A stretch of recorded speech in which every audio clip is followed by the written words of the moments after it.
વિષય અર્થશાસ્ત્ર પાઠ 8 કૃષિ ક્ષેત્ર। હવે વિદ્યાર્થી મિત્રો આપણા અર્થતંત્રમાં 3 ક્ષેત્રો છે, કૃષિ ક્ષેત્ર, ઉદ્યોગ ક્ષેત્ર અને સેવા ક્ષેત્ર। એમાંથી આપણે કૃષિ ક્ષેત્ર વિષયનો અભ્યાસ કરવાનો છે। પહેલા તો આ ચેપ્ટર પર જતા પહેલા આ ચેપ્ટરમાંથી કેટલા માર્ક્સનું પૂછાય છે તે પહેલા જોઈ લઈએ। બરાબર વિદ્યાર્થી મિત્રો ધ્યાન આપો। અહીંયા જો વિભાગ, પ્રશ્ન ને ગુણ।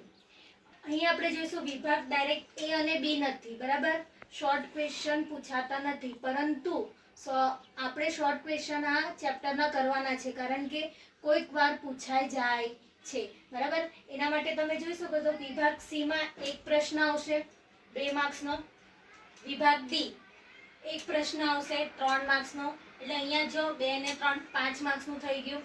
હવે વિભાગ ઈ જે નિબંધ વિસ્તારપૂર્વક હોય છે, મોટા પ્રશ્નો, બરાબર, એક આવશે 5 માર્ક્સનું। એટલે આ ચેપ્ટરમાંથી કુલ કેટલા 10 માર્ક્સનું પૂછાય છે, એટલે તમને ખબર જ હશે 10 માર્ક્સનું પૂછાય છે એટલે આ ચેપ્ટર કેટલું ઇમ્પોર્ટન્ટ અને મહત્વનું હશે, બરાબર। આપણે સી વિભાગ, ડી વિભાગ ને ઈ વિભાગ આ 3 જે વિભાગ છે એ માટેના પ્રશ્નો તૈયાર કરવાના જ છે, તેની સાથે આપણે શોર્ટ ક્વેશ્ચનના પણ પ્રશ્નો તૈયાર કરવાના છે। સ્વાભાવિક છે પૂછાઈ પણ શકે છે, અને ગયા વર્ષે પૂછાયેલા હતા, બરાબર, તો એની સાથે આપણે એની પણ તૈયારી કરવાની છે। હવે કૃષિ ક્ષેત્ર પર જતા પહેલા આપણે એની પ્રસ્તાવના જોઈ લઈએ। આપણને ખબર છે આખું ભારતીય અર્થતંત્ર કૃષિ ક્ષેત્ર પર આધારિત છે, બરાબર ને। જો કૃષિ ક્ષેત્ર ન હોય તો ભારતીય અર્થતંત્ર શું થઈ જાય, નિષ્ફળ જાય, બરાબર। તો એના માટે આપણે જોઈએ તો ભારતીય અર્થતંત્રમાં પુરાતન કાળથી એટલે કે પ્રાચીન કાળથી જ કૃષિ ક્ષેત્ર મહત્વનું સ્થાન ધરાવે છે। પ્રાચીન કાળથી, કારણ કે પહેલાથી જ લોકો શું કૃષિ પર જ આધારિત હતા। લોકોની આવક, રોજગારી બધા બરાબર છે ને, બધા શું કૃષિ ક્ષેત્રને આધારે જ હતું। અને ભારતમાં મોટા ભાગે પહેલા શું હતું, રાષ્ટ્રીય આવક જે રોજગારી કૃષિ ક્ષેત્રમાંથી જ મેળવતા હતા, બરાબર। એટલે જ કીધું છે કે પ્રાચીન કાળથી કૃષિ ક્ષેત્ર મહત્વનું સ્થાન ધરાવે છે। ભારત કૃષિ ઉત્પાદન, રોજગારી, નિકાસ કમાણી, આવક, ઔદ્યોગિક વિકાસ વગેરે બાબતોમાં કૃષિ ક્ષેત્ર પર નભતું હોવાથી ભારતને ખેતી પ્રધાન દેશ તરીકે ઓળખવામાં આવે છે।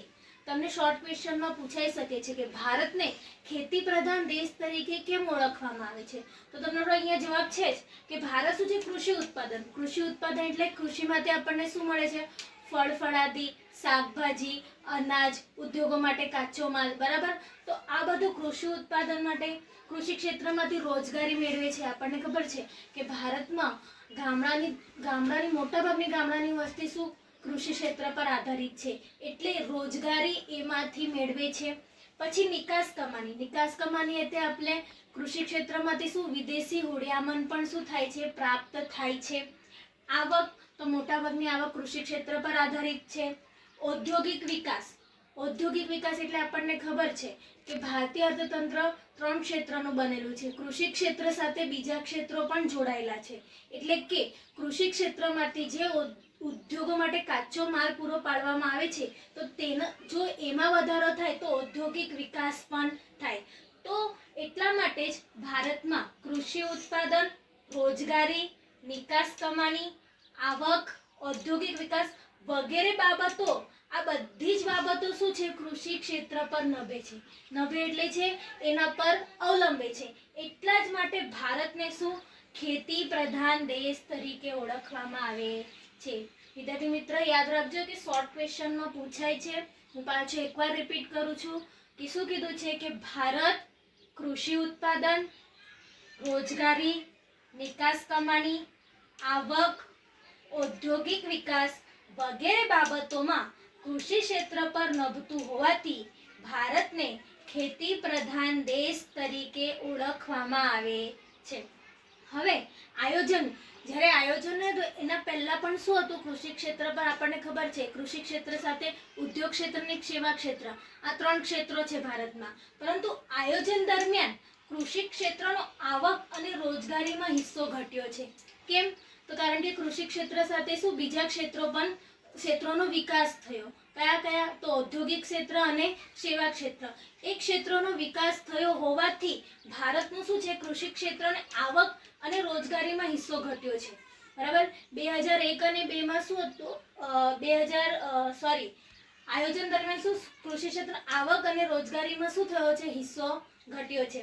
આમ છતાં આજે પણ દેશની વસ્તીનો શું છે? દેશની વસ્તીનો કેટલા ટકા? 68.8% વસ્તી. બરાબર. આ ચોક્કસ આંકડો આપ્યો છે તમને 2011 ની વસ્તી ગણતરી પ્રમાણે ચોક્કસ આંકડો છે. આજ સુધી આપણે જેટલું પણ ભણ્યા ત્યારે આપણે એટલું જ જોયું છે કે 70% વસ્તી શું છે? ગામડામાં છે. બરાબર ને? કે ગ્રામીણ વિસ્તારમાં રહે છે. 70% વસ્તી ગ્રામીણ વિસ્તારમાં રહે છે. પરંતુ ચોક્કસ આંકડો કયો છે? 68.8% વસ્તી ગ્રામીણ વિસ્તારમાં રહે છે. તમને શોર્ટ ક્વેશ્ચનમાં પૂછાય છે. બરાબર. જો એમસીક્યુમાં આ બંને એમસીક્યુ આપ્યા હશે તો તમારે આ જ એમસીક્યુ લખવાનું છે. 68.8%. 68.8% વસ્તી શું છે? ગ્રામીણ વિસ્તારમાં રહે છે. કઈ ગણતરી પ્રમાણે? 2011 ની વસ્તી ગણતરી પ્રમાણે. અને આ વસ્તી શેના પર? આ વસ્તી કૃષિ ક્ષેત્ર સાથે પ્રત્યક્ષ કે પરોક્ષ રીતે સંકળાયેલી છે. બરાબર. આ વસ્તી શું છે? કૃષિ ક્ષેત્ર પર પ્રત્યક્ષ કે પરોક્ષ રીતે કાં તો એ કૃષિ ક્ષેત્રમાં ખેતીમાં કામ કરે છે, કાં તો ખેતીને સંલગ્ન કંઈ પણ જે પ્રવૃત્તિઓ છે, પશુપાલન છે, મરઘાપાલન છે, મત્સ્ય ઉછેર છે, એ બધી પ્રવૃત્તિઓમાં પ્રત્યક્ષ કે પરોક્ષ રીતે શું કૃષિ ક્ષેત્ર પર નભે છે. કેટલી ટકા વસ્તી? યાદ રાખજો, 68.8% વસ્તી. બરાબર. આથી અર્થતંત્રની સફળતા કે નિષ્ફળતા મુખ્યત્વે કૃષિ ક્ષેત્રની સફળતા કે નિષ્ફળતા ઉપર અવલંબિત રહે છે. જો અહીંયા આપણે સાફ કહી દીધું છે, સ્પષ્ટ કહી દીધું છે. શું કીધું છે? કે અર્થતંત્રની સફળતા અને નિષ્ફળતા મુખ્યત્વે કોના પર આધાર રાખે છે?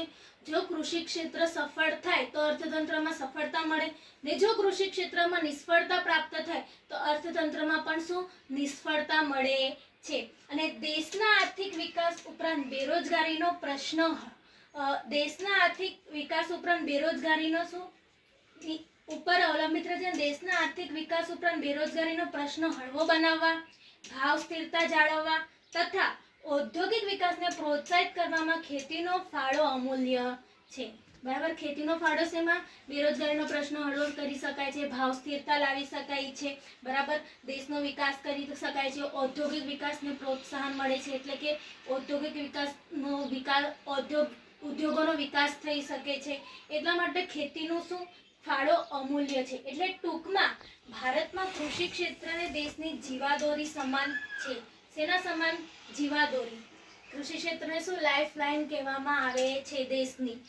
તેથી ભારતીય અર્થતંત્રમાં કૃષિનું સ્થાન કરોડરજ્જુ સમાન છે. તમને આ પણ ક્વેશ્ચન પૂછાય છે કે ભારતીય અર્થતંત્રમાં કૃષિનું સ્થાન કરોડરજ્જુ સમાન છે, સમજાવો. તો તમારે આ જ લખવું પડે. બરાબર.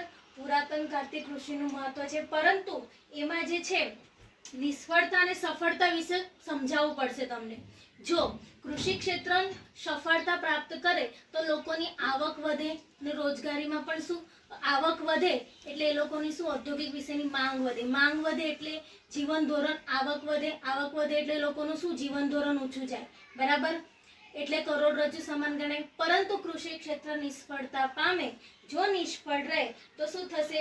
લોકોને પ્રમાણમાં આવક વધતી નથી. આવક નહીં વધે તો એ લોકો વપરાશી વસ્તુની માંગ નહીં કરે. વપરાશી વસ્તુની માંગ નહીં કરે તો ઉદ્યોગો માટે કાચો માલ પૂરો પાડી ન શકાય. ઉદ્યોગોને કાચો માલ પાડી ન શકાય એટલે ઉદ્યોગનો વિકાસ અવરોધાય છે, અને ઉત્પાદન જે માંગ થતી નથી એટલે ઉદ્યોગોનો વિકાસ થતો નથી, ને એનું ઉત્પાદન ઘટી જાય છે. અને એના પ્રમાણે શું ઉત્પાદન ઘટે એટલે આવક ન થાય, ને આવક ન થાય એટલે શું થાય છે? સેવા ક્ષેત્રને પણ શું થાય છે? અવરોધાય છે. એટલે જો કૃષિ ક્ષેત્ર નિષ્ફળ થાય તો તેની સાથે ઉદ્યોગ ક્ષેત્ર પણ અને સેવા ક્ષેત્ર પણ નિષ્ફળ થાય છે. એટલા જ માટે અહીંયા કીધું છે, તેથી ભારતીય અર્થતંત્રમાં કૃષિનું સ્થાન કરોડરજ્જુ સમાન છે. બરાબર. તમને આ ક્વેશ્ચન પૂછાય છે, સમજાવો. તો તમારે સફળતા અને નિષ્ફળતા અને સફળતા વિશે સમજાવવું પડશે, ને ત્યાર પછી આ વિધાન સમજાવવું પડશે. આ થઈ ફક્ત ભારતીય કૃષિ ક્ષેત્રની પ્રસ્તાવના. હવે ભારતીય અર્થતંત્રમાં કૃષિ ક્ષેત્રનું મહત્વ છે તમારે પેજ નંબર 93 પર આપેલું છે. બરાબર. પરંતુ 93 પર પેજ નંબર તમને આ ક્વેશ્ચન છે ને 3 માર્ક્સમાં એક્ઝામમાં પૂછાય છે, અને આઈએમપી છે, પૂછાય જ છે. બરાબર.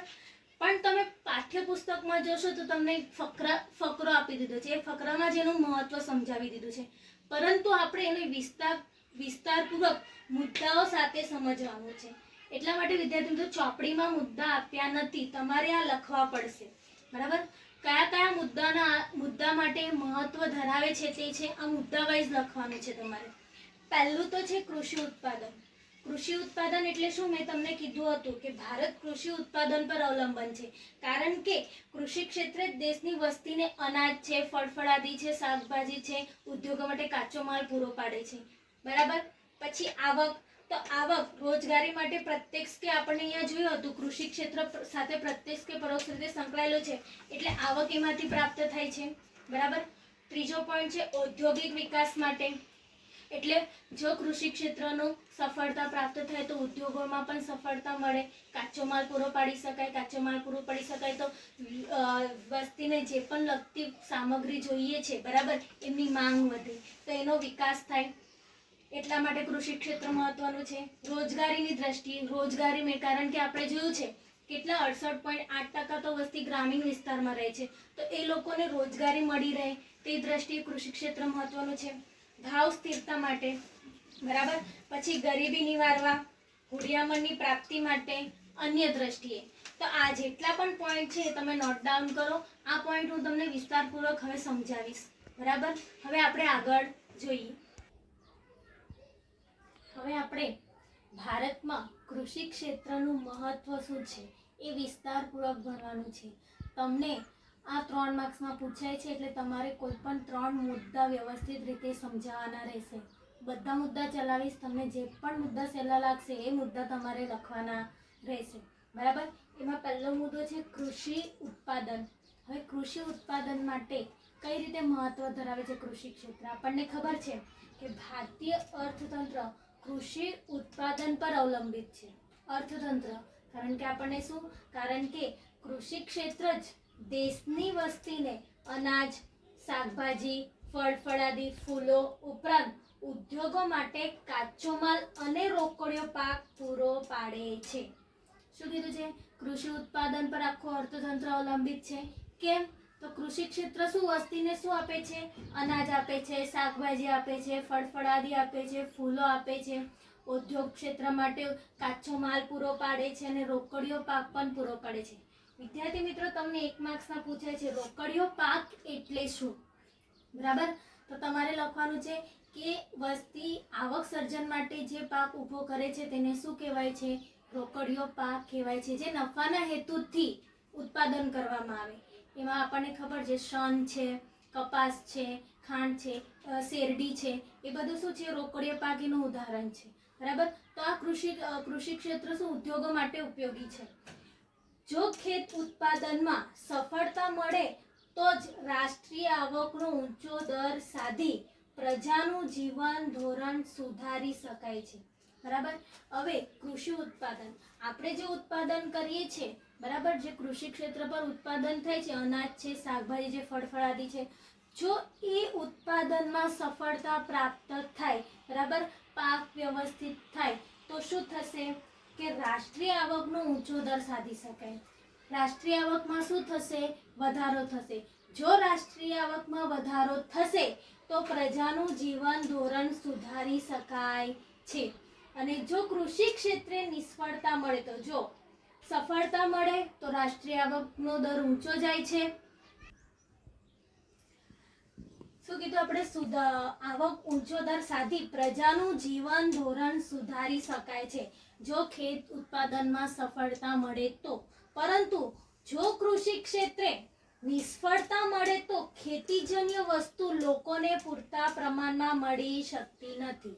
બરાબર? કારણ કે નિષ્ફળતા મળે છે એટલે ઉત્પાદન શું ઓછું થાય? ઉત્પાદન ઓછું થાય એટલે ખેતીજન્ય જે પણ વસ્તુઓ છે એ લોકોને પૂરતા પ્રમાણમાં મળી શકે નહીં અને પ્રજાએ તેના ખૂબ ઊંચા ભાવ ચૂકવવા પડે. જો ઉત્પાદન જ ઓછું થયું, બરાબર, તો એના શું કરી શકશે? એ લોકો ભાવ વધારી શકે છે અને પ્રજાને એના માટે શું? એના ભાવ વધારે આપવા ચૂકવવા પડે, જેથી લોકોના જીવન ધોરણ પર વધુ અસર થાય છે. જેથી લોકોનું જીવન ધોરણ પર શું? એના કરતાં વધારે અસર થાય છે, કારણ કે આવક ઘટી જશે. બરાબર? હવે કૃષિ આધારિત ઉદ્યોગોને પણ પૂરતો કાચો માલ મળતો નથી, તેથી ઔદ્યોગિક વિકાસ પણ અવરોધાય છે. બરાબર. જો કૃષિ ઉત્પાદન જ ઓછું થાય, નિષ્ફળતા થાય, તો ઉદ્યોગોને શું કાચો માલ પૂરો પાડી નહીં શકે. કાચો માલ પૂરો નહીં પાડી શકે તો લોકો વ્યક્તિઓ જે છે, વસ્તી છે, એ વપરાશી માંગ કરી નહીં શકે, કારણ કે ઉત્પાદન જ નહીં થતો, વપરાશી માંગ ઉત્પાદન થવાનું નથી. બરાબર. તેથી શું થશે? ઔદ્યોગિક વિકાસ પણ અવરોધાય છે. આ થયું આપણું કૃષિ ઉત્પાદન. બરાબર. કૃષિ ઉત્પાદન માટે કેમ મહત્વ ધરાવે છે તે. હવે છે આવક. બરાબર. આવક, લોકોની જે આવક છે. બરાબર. કૃષિ ક્ષેત્ર, આપણને ખબર છે કે ભારતની વસ્તીનો મોટો ભાગ આવક અને રોજગારી માટે, શું આવક અને રોજગારી માટે પ્રત્યક્ષ કે પરોક્ષ રીતે કૃષિ પર રહેલો છે. મોટા ભાગની વસ્તી છે ભારતની.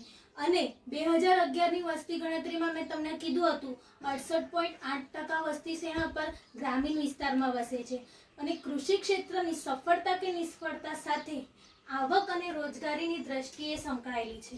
બરાબર. કારણ કે વસ્તી જે છે એ આવક અને રોજગારી માટે કૃષિ ક્ષેત્ર પર રહેલી છે, એટલે પ્રત્યક્ષ ને પરોક્ષ રીતે કૃષિ ક્ષેત્ર પર અવલંબિત છે. એટલે એ ગ્રામીણ વસ્તી આવક અને રોજગારીની દ્રષ્ટિએ સંકળાયેલી છે. આવક સાથે જો ખેત ઉત્પાદનમાં નિષ્ફળતા મળે તો મોટા ભાગની વસ્તીની આવક ઘટી તેમનું જીવન ધોરણ પર માઠી અસર થાય. તમે કીધું તેમ કૃષિ ઉત્પાદનમાં જો ઘટાડો થાય, કૃષિ ઉત્પાદનમાં જો નિષ્ફળતા મળે તો શું થશે? વ્યક્તિની વસ્તીની આવક ઘટી જશે. આવક ઘટી જશે એટલે એ લોકોનું જીવન ધોરણ પણ ઘટી જશે. એ જીવન ધોરણ પર માઠી અસર થાય છે. અને ખેતી ક્ષેત્રે આવક વધે, જો આવક વધે તો વપરાશી વસ્તુની માંગ વધારી પરોક્ષ રીતે બિનકૃષિ વસ્તુઓ અને સેવાનું બજાર પૂરું પાડી શકે છે. બરાબર. જો આવક વધે તો શું થશે? વપરાશની માંગ પણ વધશે. માંગ વધશે એટલે જો કૃષિ ઉત્પાદન વધે એટલે આવક વધે. આવક વધે એટલે વપરાશી માંગ વધે. જે વપરાશી વસ્તુઓ છે, બરાબર, જાણે કે ઉદ્યોગોમાંથી જે પણ વસ્તુ મળે, ટીવી પહેલા લોકો કેવું પેલું બોક્સ વાળું વાપરતા હતા. બરાબર. જો આવક વધે તો અમને LCD લે છે, LED લે છે. બરાબર. નવી કાર ખરીદી શકે છે, પછી નવી સ્કૂટર. બરાબર. તો એ શું થશે? વપરાશી માંગમાં શું થશે? વધારો થશે. જો આવક વધે તો. પણ આવક વધવા માટે શું? કૃષિ ઉત્પાદન વધવું જોઈએ અને સફળતા મેળવી જોઈએ. તો જ લોકોની આવક વધશે અને પ્રજાનું જીવન ધોરણ સુધારી શકાશે. અને બિનકૃષિ વસ્તુઓ અને સેવાઓને પણ બજાર પૂરું પાડી શકે છે. બરાબર. હા, થઈ આવકની વાત. હવે પોઈન્ટ ત્રીજો છે ઔદ્યોગિક વિકાસ માટે. હવે ઔદ્યોગિક વિકાસ એટલે આપણને ખબર છે ઉદ્યોગ ક્ષેત્ર. બરાબર. હવે ઉદ્યોગ ક્ષેત્ર તો ભારતીય અર્થતંત્રમાં કૃષિ જે છે, બરાબર, ખેતી જે છે એ અર્થતંત્રમાં ઉદ્યોગો માટે કાચો માલ પૂરો પાડે છે. મેં તમને કીધું છે કાચો માલ પૂરો પાડે છે ને ઉદ્યોગો દ્વારા જે બનેલી વસ્તુઓ છે એ બજારમાં પણ પૂરી પાડવા માટે કૃષિ ક્ષેત્ર ખૂબ જ મહત્વનું છે. બરાબર. ઉદ્યોગો દ્વારા જે પણ વસ્તુઓ બને છે તે બજારમાં પૂરું કોણ પાડે છે? કૃષિ ક્ષેત્ર. કારણ કે કૃષિ ક્ષેત્ર શું છે? ઉદ્યોગોને કાચો માલ પૂરો પાડે છે. દાખલા તરીકે મેં તમને કીધું તેમ કાપડ છે, શણ છે, ખાંડ છે વગેરે ઉદ્યોગોને કાચો માલ કૃષિ ક્ષેત્ર પૂરું પાડે છે. ગ્રામીણ ક્ષેત્રે કૃષિ ક્ષેત્ર સાથે સંકળાયેલી મોટી વસ્તી જ ઔદ્યોગિક વસ્તુ માટે ઉપભોક્તા છે. બરાબર. ઔદ્યોગિક વસ્તુની ઉપભોક્તા કોણ છે? જે ગ્રામીણ વસ્તી રહેલી છે તે જ. જો કૃષિ ક્ષેત્રે નિષ્ફળતા, શું જોવાનું છે આમાં? કૃષિ ક્ષેત્રની નિષ્ફળતા મળે તો તેમની આવક ઘટે. જેમ આવકની વાત કરીએ ને તેમ આવક ઘટે તો ઔદ્યોગિક વસ્તુઓની માંગ ઘટાડવી પડે છે. બરાબર. અને કૃષિ ક્ષેત્રની નિષ્ફળતા બે રીતે, ઔદ્યોગિક ક્ષેત્રે પણ નિષ્ફળતા અપાવે છે અને સેવા ક્ષેત્રે પણ.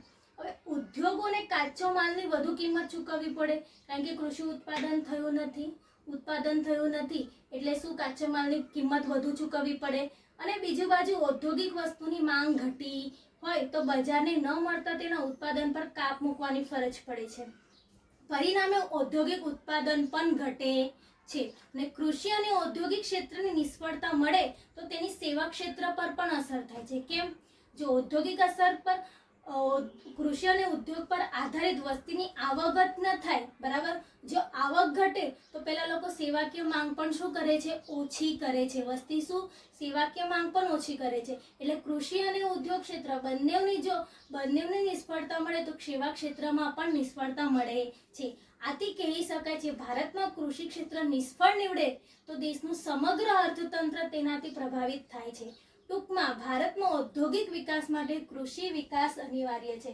એટલે ઔદ્યોગિક વિકાસ માટે કૃષિ ક્ષેત્ર શું મહત્વનું છે, બરાબર. આ 3 પોઈન્ટ થયા. કૃષિ ઉત્પાદન માટેનું મહત્વ, કૃષિનું આવક માટે મહત્વ અને ઔદ્યોગિક વિકાસ માટે. હવે આપણે આગળના પોઈન્ટ પર જઈએ. હવે આપણે જોઈએ ચોથો પોઈન્ટ. 3 પોઈન્ટ જોઈ લીધા. હવે ચોથો પોઈન્ટ ધ્યાનથી જો. રોજગારીની દ્રષ્ટિએ હવે રોજગારી આપવા માટે કૃષિ ક્ષેત્ર કઈ રીતે મહત્વ ધરાવે છે તે જોવાનું છે. તો અહીંયા જુઓ તમે, ગ્રામીણ ક્ષેત્રે રોજગારીનો મુખ્ય આધાર સ્તંભ કૃષિ અને તેની સાથે સંકળાયેલ ક્ષેત્રો છે. આપણને ખબર છે ભારત એક ગામડાનો બનેલો દેશ છે અને ગ્રામીણ વસ્તી ભારતમાં વધારે છે. અને એ બધી ગ્રામીણ વસ્તી શું, જેના પર કૃષિ ક્ષેત્ર અને કૃષિ ક્ષેત્ર સાથે જે પ્રવૃત્તિઓ સંકળાયેલી છે, બરાબર ને, મરઘા પાલન છે, મત્સ્ય ઉછેર છે, બરાબર. તો એ બધી પ્રવૃત્તિઓ સાથે સંકળાયેલા છે, બરાબર. તેની સાથે સંકળાયેલા ક્ષેત્રો છે. આયોજન દરમિયાન અન્ય ક્ષેત્રોનો વિકાસ થયો છતાં, આયોજન થયું, ખેતી ક્ષેત્ર, કૃષિ ક્ષેત્ર સાથે શું, ઉદ્યોગ ક્ષેત્ર અને સેવા ક્ષેત્રો, એ લોકોનો પણ વિકાસ થયો છતાં પણ ભારતના 2001 ને 2માં 56%, તમારા નોટબુકમાં લખી રાખજો કાં તો બુકમાં સાઈડ પર લખી લેજો. રોજગારીની દ્રષ્ટિએ શું, 2001 અને 2માં 56%, જ્યારે વર્ષ 2014 અને 15ના એક અંદાજ પ્રમાણે 49% વસ્તી રોજગારી માટે કૃષિ ક્ષેત્ર પર આધારિત હતી. જોજો કેટલા ટકા વસ્તી કૃષિ ક્ષેત્ર પર આધારિત હતી. 2001 અને 2માં 56% હતી, 2001 અને 2માં, બરાબર. પરંતુ 14 અને 15ની વસ્તી ગણતરી મુજબ 49% ઘટી ગઈ છે. કારણ કે શું છે, સેવા ક્ષેત્ર અને ઉદ્યોગ ક્ષેત્રનો વિકાસ થયો. પહેલા હતી 56%, પછી 2014 પ્રમાણે ઓછી 49% વસ્તી બેરોજગારી માટે શું, કૃષિ ક્ષેત્ર પર આધારિત છે. એટલે 49% લોકો હજુ પણ શું, ખેતી સાથે જોડાયેલા છે, બરાબર. તો ખેતી ક્ષેત્ર શ્રમ પ્રધાન હોવાથી તેના ઉપર પૂરતું ધ્યાન આપવામાં આવે, બરાબર, તેનો વિકાસ કરવામાં આવે તો ગ્રામીણ ક્ષેત્રે બેરોજગારીનો પ્રશ્ન હળવો કરી શકાય છે, બરાબર. જો રોજગારીની દ્રષ્ટિએ જોઈએ તો શું કરી શકાય, જો કૃષિ ક્ષેત્રે પૂરતું ધ્યાન આપવામાં આવે, એનો વિકાસ કરવામાં આવે, બરાબર, તો રોજગારી મેળવીને બેરોજગારીનો પ્રશ્ન ગ્રામીણ ક્ષેત્રે હળવો કરી શકાય છે. એટલા માટે કૃષિ ક્ષેત્ર મહત્વનું સ્થાન ધરાવે છે, બરાબર. સમજ પડી રોજગારીની દ્રષ્ટિએ. હવે 5મું આવે છે ભાવ સ્થિરતા માટે. ભાવ સ્થિરતા માટે શું છે કે અહીંયા જો વિદ્યાર્થી મિત્રો શું લખ્યું છે કે ભારતની સામાન્ય ભાવ સપાટીનો આધાર કૃષિ પેદાશની ભાવ સપાટી ઉપર છે. સામાન્ય ભાવ સપાટી હોય છે, બરાબર. તો તેનો આધાર શેના પર છે, કૃષિ પેદાશની ભાવ સપાટી પર છે. કઈ રીતે, જે વર્ષે કુદરતી નિષ્ફળતાના લીધે કૃષિ પેદાશનો ભાવ વધે છે, બરાબર. જે દિવસે કૃષિ ક્ષેત્રમાં નિષ્ફળતા મળે તો શું થશે, નિષ્ફળતા મળે એટલે પાક ઉત્પાદન ઓછું થાય એટલે એમાં શું થાય છે, ભાવ વધે છે. ભાવ વધે છે ત્યારે સામાન્ય ભાવ સપાટી પણ વધે છે, બરાબર. કૃષિ ક્ષેત્રે નિષ્ફળતા થાય એટલે ભાવ વધવાના જ છે કૃષિ પેદાશના, ને કૃષિ પેદાશના ભાવ વધે તો સામાન્ય ભાવ સપાટી પણ શું જાય છે, વધે છે. કૃષિ ક્ષેત્ર દ્વારા અનાજ, શાકભાજી, પ્રાથમિક વસ્તુઓ તથા ઉદ્યોગ માટેના કાચા માલનું પૂરતા પ્રમાણમાં ઉત્પાદન વધે તો જ ભાવ સ્થિરતા જાળવી શકાય છે. શું કીધું છે, નિષ્ફળતા મળે તો ભાવ સપાટી વધવાની જ છે, પરંતુ કૃષિ ક્ષેત્ર દ્વારા જે અનાજ છે, શાકભાજી છે, પ્રાથમિક વસ્તુઓ છે અને ઉદ્યોગો માટે કાચો માલ પૂરતા પ્રમાણમાં મળી રહે તો શું થશે, ભાવ સપાટી સ્થિરતા જાળવી શકાય છે. તેના માટે કૃષિ ક્ષેત્રનું શું મહત્વ જરૂરી છે, કૃષિ ઉત્પાદન વધવું જોઈએ. જો કૃષિ ઉત્પાદન વધે તો ભાવ સ્થિરતા રહી શકે છે, ભાવ સ્થિરતા જાળવણી થઈ શકે છે. હવે છે ગરીબી નિવારવા. 6થો પોઈન્ટ છે ગરીબી નિવારવા. તો ગરીબી નિવારવા માટે શું કરવાનું છે? આપણને ખબર છે, મેં તમને પહેલા પણ કીધું છે, ભારત એક ગામડાનો બનેલો દેશ છે, બરાબર? ને ભારતમાં શહેરી ગરીબી કરતા ગ્રામીણ ગરીબીનો પ્રશ્ન વધુ ગંભીર છે. શહેરમાં ઓછા ગરીબ હશે, પણ શું ગ્રામીણ ગરીબીનો પ્રશ્ન વધુ ગંભીર છે. ને ગામડામાં મોટા ભાગના કુટુંબો કૃષિ અને કૃષિ સંબંધિત ક્ષેત્ર સાથે મળીને આવક અને રોજગારી મેળવતા હોય છે, બરાબર? 68.8% વસ્તી તો ગામડામાં રહેલી છે ને કૃષિ ક્ષેત્ર સાથે સંકળાયેલા બીજા સંબંધિત ક્ષેત્રો સાથે શું કરે છે? એ સાથે રહીને આવક અને રોજગારી મેળવે છે. જો આ સંજોગોમાં કૃષિ વિકાસ થાય તો ગરીબીનું પ્રમાણ પણ નિવારી શકાય છે, બરાબર?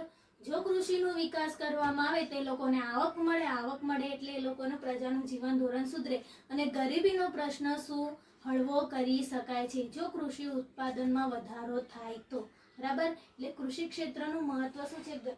ગરીબી નિવારવા માટે પણ કૃષિ ક્ષેત્ર મહત્વ ધરાવે છે.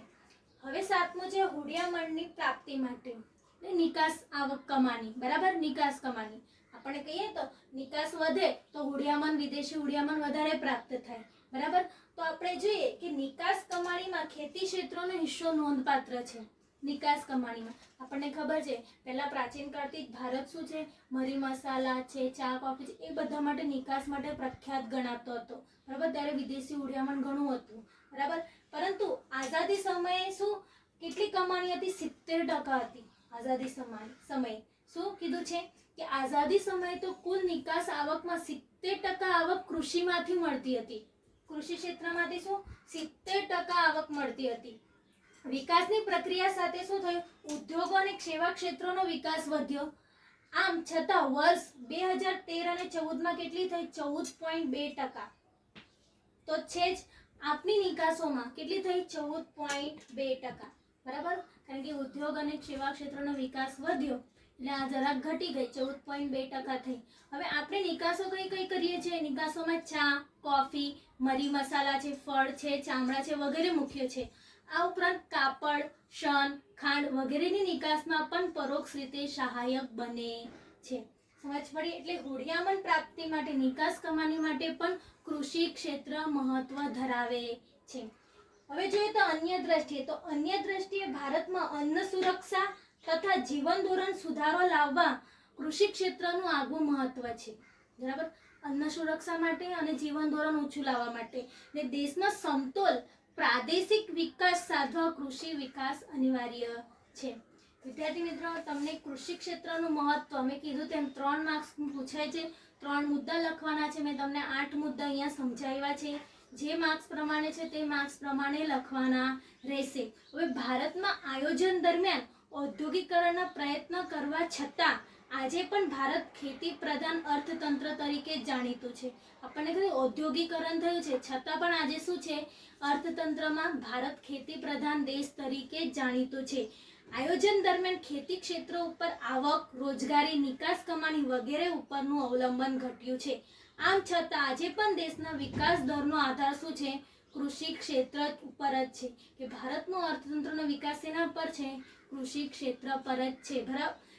આવક ઘટી છે કૃષિની, રોજગારી ઘટી છે, નિકાસ કમાણી ઘટી છે, પરંતુ પૂરેપૂરો અર્થતંત્રનો આધાર શેના પર છે? કૃષિ ક્ષેત્ર પર જ રહેલો છે. હવે વિદ્યાર્થી મિત્રો, તમને કંઈ ન સમજાયું હોય તો વોટ્સઅપ મેસેજ દ્વારા મેસેજ કરજો. કંઈ પણ ક્વેરી હશે તો હું સોલ્વ કરીશ. અસ્તુ, આભાર.